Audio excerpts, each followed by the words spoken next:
Assalamualaikum warahmatullahi wabarakatuh. Perkenalkan, saya Dara Rafa Rayhan dengan nomor induk mahasiswa 2415240006. Silakan Tur, perkenalkan diri. Dan saya Andi Torik dengan NIM 2415240004. Oke, pada kesempatan kali ini kami akan mempresentasikan tugas EAS Matematika Diskrit lanjut ya. Oke, tanpa berlama-lama langsung saja. Pertama, saya akan menjelaskan dari latar belakang singkatnya ya. Oke, jadi latar belakang singkatnya tuh pada project EAS kali ini tuh topik utamanya kurang lebih sama kayak waktu ETS kemarin ya. Jadi topik utama kelompok kami itu optimasi rute tercepat dari Kiara Condong ke Polwan menggunakan motor E15 agar tidak pegal di jalan. Nah, cuma bedanya apa? Bedanya EAS kali ini dibanding sama ETS kemarin itu kita menggunakan approach kuantitatif. Jadi waktu ETS kemarin kita approach-nya tuh kuantitatif menggunakan teori graf. Jadi kita itu menggunakan bobot dinamis untuk menghitung skor pegal atau tingkat kepegalan berdasarkan jarak dan kemacetan gitu. Dan datanya tuh diambil dari adjacency list. Waktu itu tuh ada ya di ETS kemarin tuh ada file adjacency list.csv. Nah, itu adjacency list itu dan diolah menggunakan network X. Nah, itu kan waktu ETS kemarin tuh approach-nya kuantitatif. Nah, bedanya sama yang sekarang tuh project EAS yang sekarang itu kami approach-nya menggunakan kualitatif. Jadi kita itu menggunakan FOL atau first order logic ya. Jadi kita itu menggunakan prolog untuk memberikan rekomendasi boleh lewat atau hindari berdasarkan penalaran kausalitas. Jadi itu ya latar belakang singkatnya. Lanjut ada analisis teoretis. Nah, yang pertama tuh pada analisis teoretis saya akan membahas dari keterbatasan FOL-nya dulu nih. Oke. Jadi untuk keterbatasan FOL ya, di sini tuh saya akan menyampaikan kurang lebih tiga keterbatasan FOL dari proyek kami ya. Yang pertama itu keterbatasan yang pertama saya akan menyampaikan tentang sifat biner versus probabilitas atau the binary constraint ya. Jadi di proyek kami ini meskipun first order logiknya sangat kuat untuk penalaran kausalitas, penalaran kausalitas itu ya itu sebab akibat ya. Tapi proyek ini itu memiliki keterbatasan mendasar yaitu sifatnya yang biner. Ya, biner itu true atau false ya. Contohnya di proyek kita itu ada di KB prolog kita ada status macet underscore total yang parameternya nama jalannya misalkan macet underscore total, parameternya jalan Jakarta. Nah, itu tuh dianggap sebagai fakta mutlak atau true ya. Padahal ya di dunia nyatanya kemacetan itu tuh bersifat probabilistik ya. Jadi mungkin macetnya 80% atau 50%. Nah, FOL murni ini tuh tidak bisa menangani ketidakpastian itu atau uncertainty seperti yang mungkin agak macet atau ekstensi logika fuzzy atau ekstensi logika yang lain gitu ya. Nah, terus tadi yang pertama keterbatasannya, terus sekarang keterbatasan yang kedua tuh ketidakmampuan menangkap nuansa emosi atau fisik ya, atau disingkat simpelnya subjectivity gitu ya.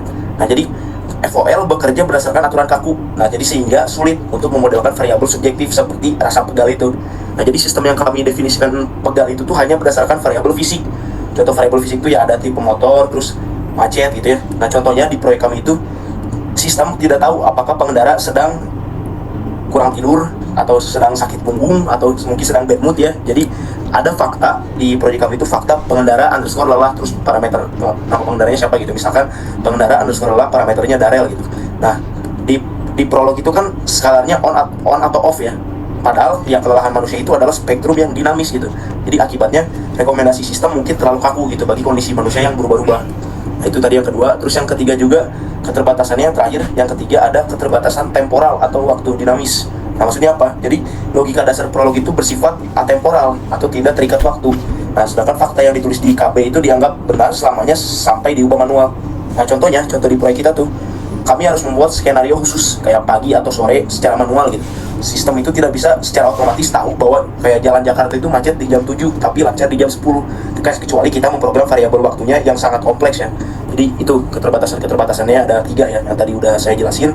Lanjut ada rekomendasi kebijakan. Oke. Jadi di rekomendasi kebijakan ini sama ya, saya akan ngejelasin kurang lebih ada 3. Yang kebijakan pertama itu kebijakan diversi rute arteri utama pada jam sibuk. Itu jadi kebijakan pertama tadi ya, diversi rute arteri utama pada jam sibuk. Nah, ini tuh dasar inferensinya atau KB-nya itu dari rule rekomendasi underscore hindari yang parameternya itu ada jalan sama sepeda motornya gitu. Nah, contohnya rekomendasi underscore hindari jalan Jakarta atau jalan yang lain, terus parameter motornya 15 gitu, yang bernilai true pada ya tadi pada jalan Jakarta dan Sukajadi karena fakta macet total gitu. Nah, kebijakan konkretnya apa? Jadi bagi pengguna motor R15 wajib menghindari Jalan Jakarta dan Sukajadi antara pukul 06.30 sampai 8.00. Sistem membuktikan bahwa kombinasi posisi berkendara menunduk atau sport fairing dan kemacetan total di titik ini adalah penyebab utama kelelahan ekstrim, sehingga disarankan berangkat 30 menit lebih awal atau menggunakan rute memutar via jalan yang lain gitu. Jadi kebijakan yang pertama. Kebijakan yang kedua itu ada pemanfaatan jalur alternatif atau jalan tikus ya.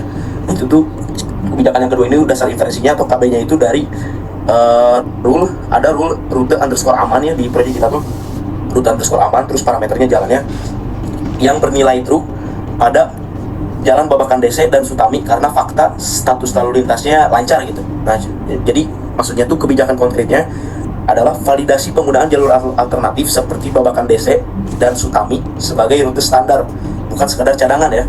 Jadi meskipun jarak tempuh secara graf atau di network X-nya itu mungkin sedikit lebih jauh, tapi inferensi prolog itu membuktikan bahwa rute ini tuh meniadakan resiko frekuensi stop tinggi ya, sehingga secara ergonomis jauh lebih efisien untuk stamina pengendara gitu. Ya secara tidak langsung ya berarti optimasi rute juga gitu yang tidak pegal gitu kan. Nah terus kebijakan yang ketiga itu tuh ada manajemen rute kontur menanjak. Dan itu dasar inferensi atau KB-nya itu dari rule beban underscore tangan underscore berat ya, ada di proyek kita, beban underscore tangan underscore berat yang parameternya itu jalan yang aktif pada gegar kalong akibat fakta kontur jalannya itu menanjak dan macet padat. Nah jadi kebijakan konkretnya itu hindari rute tanjakan seperti gegar kalong saat kondisi lalu lintas padat. Prolog mendeteksi adanya double penalty. Nah, maksudnya double penalty itu beban menahan motor di tanjakan ditambah posisi bungkuknya R15-nya itu gitu. Jadi jika harus melewati jalur ini, pengendara disarankan melakukan peregangan atau stretching, pergelangan tangan sebelum memasuki segmen tanjakan atau memilih rute landai. Ya contohnya via Sarijadi jika memungkinkan gitu. Oke, kurang lebih itu tadi ya analisis teoritisnya atau analisis teoritis itu tadi saya sudah membahas keterbatasan FOL-nya dan rekomendasi kebijakannya. Oke, mungkin boleh dilanjut. Selanjutnya ada bagian demonstrasi aplikasi yang akan dijelaskan oleh rekan saya Adi Torik. Silakan Torik. Oke, selanjutnya adalah demonstrasi aplikasi.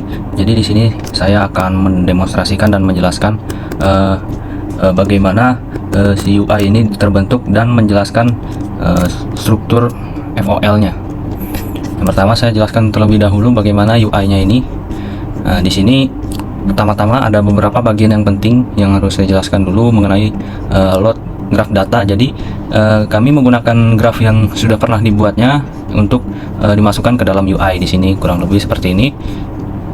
Lalu yang kedua adalah di sini menggunakan file KB atau knowledge base untuk dijadikan sebagai unsur utama dalam aplikasi kami. Nah, jadi UI kami terdiri dari dua kolom di kiri dan di kanan. Yang di kiri ini untuk memasukkan grafnya, dan yang di kanan ini untuk sebagai interaksi dengan usernya, yaitu user dapat memasukkan input untuk menghasilkan output. Nah, saya akan demonstrasikan terlebih dahulu. Jadi ini yang bagian kirinya, bagian kanannya adalah ini. Jadi pertama user bisa memasukkan motor di sini. Motor yang didefinisikan di KB saat ini yaitu hanya R15. Nah, misalnya kondisi jalan di Jalan Jakarta. Nah, di sini macet total, maka langsung aplikasi menghasilkan output hindari Jalan Jakarta.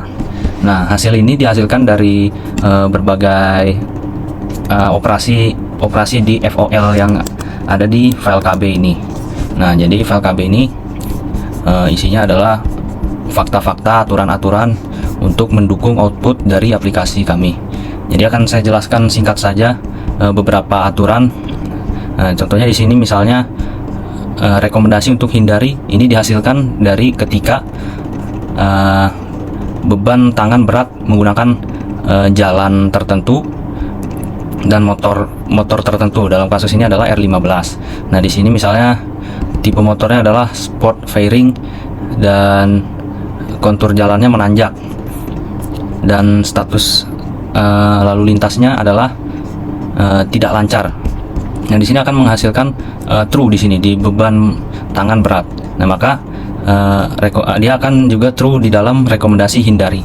Nah, selanjutnya di sini misalnya yang mengenai aturan bikin pegal. Nah, ini bikin pegal ketika tipe motornya adalah sport fairing dan frekuensi stopnya itu sangat tinggi, atau misalnya dia itu tidak jalan lurus ya, tapi tidak jalan lurus secara lancar, tapi dia ada banyak stop-stopnya. Nah, di sini ketika dia bikin pegal, maka di sini akan true. Dia akan masuk ke rekomendasi hindari. Nah, mengenai ini frekuensi stop tinggi, dia akan true ketika misalnya status lalu lintasnya macet total, macet padat, atau banyak lampu merah di jalan tertentu. Nah, di sini misalnya didefinisikan jalan-jalannya, ini bisa didefinisikan lebih banyak lagi, tapi ini kan saat ini hanya seperti ini saja.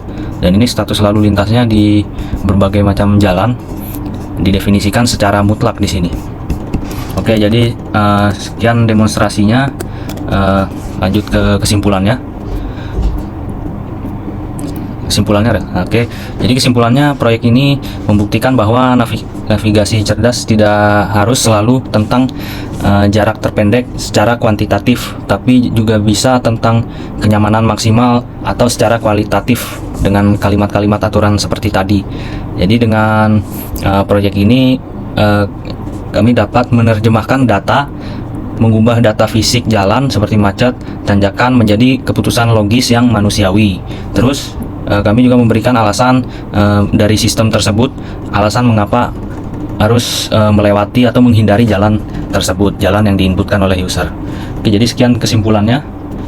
Ada penutupan? Oke, mungkin sekian presentasi atau pemaparan dari kelompok kami ya. Terima kasih atas perhatian kalian semua yang sudah menonton, dan mohon maaf atas segala kekurangan-kekurangan dari kami. Mungkin sekian, wabillahi taufiq wal hidayah. Wassalamualaikum warahmatullahi wabarakatuh. Assalamualaikum warahmatullahi wabarakatuh.